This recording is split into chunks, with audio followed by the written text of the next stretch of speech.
Hello, I'm Joseph Kasser, and welcome to this podcast where the AI team does a deep dive into some application of systems thinking. All right, so get ready, because today we're going to do a deep dive into something I bet you think you know really well, the Ten Commandments. You know, those really important rules, but what if I told you there might actually be way more than 10? Yeah, the source material you gave me for this deep dive uses this thing called systems thinking to analyze the commandments, and the results are, well, pretty surprising. It is interesting, isn't it? We often just kind of accept the idea of 10 Commandments without really looking closely at the actual text. Exactly. So maybe we should start with some basics. The Ten Commandments show up in two places in the Bible, Exodus 20 and Deuteronomy 5. They were given by God to the Israelites. Pretty straightforward, right? Well, the source material for this deep dive was written by Dr. Joseph E. Kasser, and he challenges this traditional understanding. He says that the way we usually count the commandments, well, we might be missing some really important details. The fascinating thing is that Dr. Kasser points out that a lot of the verses that have the commandments in them use phrases with or and nor, and he thinks that each one of those phrases could actually be a separate instruction, a separate commandment. Wait, so you're saying instead of one big rule, it's actually a bunch of smaller rules all kind of put together? Yeah. That's really making me think differently about how I've always thought about these commandments. Exactly. And to really get why Dr. Kasser says this, we need to look at how the text is written. For example, let's look at the commandment about graven images in Exodus 20.4. It says that you're not supposed to make images of anything in the heavens above, the earth beneath, or the waters below.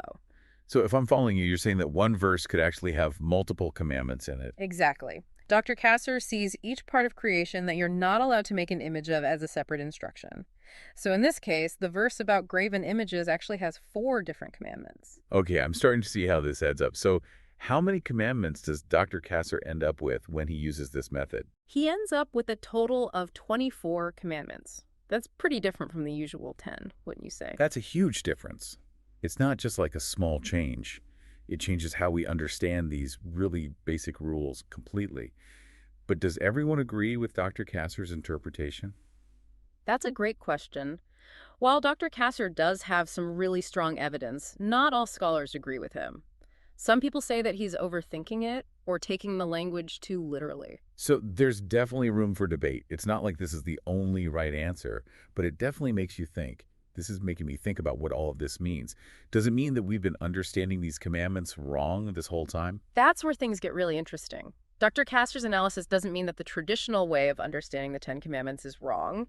He's just suggesting that there's more detail and nuance that we might have missed before. It's like he's giving us a new way to look at these old texts. So it's not about getting rid of the old way of thinking completely. It's more about adding another layer of understanding on top of it. I like that. Exactly. Dr. Kasser says that grouping the commandments into 10 categories is still helpful because it gives us a framework for understanding the big principles they represent. But his analysis encourages us to go deeper into the specifics of each instruction. This is really making me think about how we interpret religious texts in general. It seems like there's always more to find if you're willing to look closely enough. So, should we look at some more examples of how Dr. Kasser comes up with his 24 commandments? I'm really curious to see how this works in the actual verses. Yeah, sure. One of the most interesting examples is in the commandment against coveting. That's in Exodus 20.17. It starts with, "Thou shalt not covet thy neighbor's house," which would be one commandment. But then it keeps going, "Thou shalt not covet thy neighbor's wife, nor his manservant, nor his maidservant, nor his ox, nor his ass, nor anything that is thy neighbor's." So you're saying each one of those nors is adding another commandment, according to Dr. Kasser. That's right. He sees each thing that you're not supposed to covet as its own separate instruction. So, in just this one verse about coveting, Dr. Kasser finds 7 separate commandments. Wow, that's a lot in one verse. Going through these examples, we've seen the number of commandments jump from 1 to 4 and now to 7. Is there any reason why some verses have more commandments than others? Or is it totally random? It's not totally random, but there's not really a pattern either. The number of commandments that Dr. Kasser finds really just depends on the specific words and how each verse is structured. Some verses, like Exodus 20.3, which says, "Thou shalt have no other gods before me," are seen as just one commandment, even though it's clearly like a really important principle. That's interesting. Even though that commandment about having no other gods feels so important, it doesn't get multiplied in the same way as some of the other verses. That's a really good point. And it shows something important. The importance of a commandment isn't necessarily about how many instructions it has. Dr. Kasser actually makes a distinction between what he calls the whats and the hows of the commandments. Oh, right. You mentioned that before. Can you remind me what that difference is? Sure, the whats are the main ideas or values that the commandments are trying to teach. And the hows are the specific instructions or actions that go along with those principles. So, for example, let's look at the commandment about the Sabbath. The part that says, remember the Sabbath day to keep it holy is the what, the main principle. Then you have the instruction that says, 6 days shalt thou labor, which is a how, a specific way to observe the Sabbath. It's really helpful. So the whats are like the big ideas, and the hows are the ways to put those ideas into practice. It's almost like the whats are the goals, and the hows are the steps to reach those goals. That's a great way to think about it. And I think this idea of whats and hows is especially important when we try to think about how these old commandments apply to our lives today. That makes sense. The world has changed so much since these commandments were given. So if there are 24 different instructions within the commandments, like Dr. Kasser says, how do we know which hows are still important today and which ones we might need to reinterpret or change? That's a tough question. And there aren't any easy answers. But I think it's definitely worth thinking about. Dr. Kasser's analysis makes us look at all the details of these old texts, and it makes us have a serious conversation about how they might help us in the 21st century. I totally agree. This is way more than just counting rules. It's making us really rethink how deep and complex these basic rules are. Now, I remember the source material also brought up some interesting stuff about the Sabbath, especially about how it's observed today. Can you remind me what that was about? Of course. One thing that Dr. Kasser talks about is that in the Bible, the priests who worked in the temple were actually allowed to work on the Sabbath. They had to do certain jobs on the Sabbath, like offering sacrifices. Oh, so there was already an exception to the rule, even way back then. That's interesting. It is. And it leads to a really thought-provoking question that Dr. Kasser asks.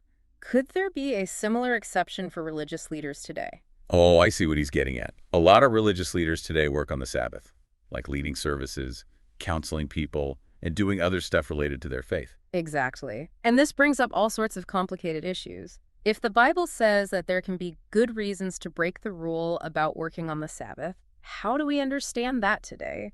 Who gets to decide what's a good reason? Is it up to each person? Or is there some authority that says what's okay? Those are some tough questions, and I don't think there are any easy answers. It seems like Dr. Kasser's analysis is giving us more questions than answers. You could say that, but I think that's one of the best things about his work. It's not about giving us all the answers, but about making us explore these old texts more deeply and figuring out what they mean for us today. You know, this whole conversation is making me think about how we look at any text that can be interpreted in different ways, not just religious texts. Yeah. It reminds us that there's always more to learn if we go deeper than just the surface. That's a great point. This deep dive has really shown us how important it is to ask questions, to think about different viewpoints, and to be open to new ideas. It's about looking at familiar things in a new way and being willing to question what we think we know. Absolutely. So for our listeners out there, what are you thinking about all of this? What stands out to you from this deep dive? What are you taking away from this exploration of the Ten Commandments and the idea of systems thinking? Those are great questions for everyone listening. This deep dive has shown that there's always something more to learn, more depth to find if we look beyond the surface. It doesn't matter if it's the Bible, a historical document, or even a news article. Using critical thinking and considering different viewpoints can really help us understand better and find new insights. I couldn't have said it better myself. Now, let's change gears a little and talk about this systems thinking idea that Dr. Kasser uses. We talked about it a bit before, but can you explain what systems thinking is and why it matters here? Of course. Systems thinking is basically a way of looking at the world that focuses on how everything is connected. It's about understanding how different parts of a system work together and how those interactions create the way the whole system behaves. Okay, I think I'm starting to get it. So instead of just looking at individual things separately, systems thinking encourages us to look at the bigger picture and see how everything fits together. Exactly. It's like looking at a car engine. You can understand how each individual part works, the pistons, the spark plugs, the fuel injectors. But to really understand how the engine runs, you need to see how all those parts work together as a system. That's a great way to explain it. So how does systems thinking relate to Dr. Kasser's analysis of the Ten Commandments? Well, he's not just looking at each commandment as a separate rule. He's looking at how they all relate to each other, how they make up a whole system. He sees them as connected parts of a bigger system of moral and ethical guidance. I see.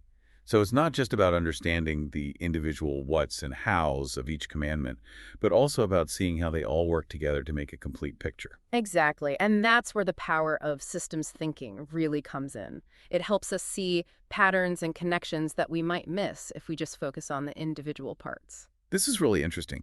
I'm starting to think about how I could use systems thinking in other areas of my life. It seems like such a helpful tool for understanding complicated things and making better decisions. It definitely is. Systems thinking can be used in so many different areas, from business and economics to healthcare and education. It encourages us to think beyond what's obvious, to consider the things that might happen that we don't expect, and to find solutions that get to the root of the problem. This deep dive is turning out to be even more enlightening than I thought it would be. It's not only made me rethink what I thought I knew about the Ten Commandments, but it's also introduced me to a whole new way of thinking. And I can use that in lots of different parts of my life. And that's the beauty of these deep dives. They can open up new ways of exploring, spark our curiosity, and encourage us to see the world from a fresh perspective. I think this is a perfect example of how doing a deep dive can really show us new ways to think about things. So, to wrap up our look at Dr. Kasser's analysis, is there anything else from what he wrote that we should talk about? Yeah, I think it's important to remember that Dr. Kasser's work isn't just about, counting up the commandments. It's about looking at the text in a new way and asking different questions. His analysis makes us think critically about how we understand these ancient texts and how we can apply what they teach us to our lives today. That's a really important point. It's not just about memorizing rules. It's about understanding what they really mean and how they might guide us in a world that's so different from the one they were originally given it. Exactly. One of the key takeaways from Dr. Kasser's analysis is that a text can have multiple valid interpretations.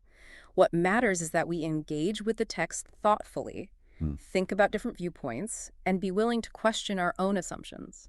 That's a really powerful message. And it's not just for religious texts, it's for any kind of communication. We should always try to be open-minded, think critically, and really listen to each other.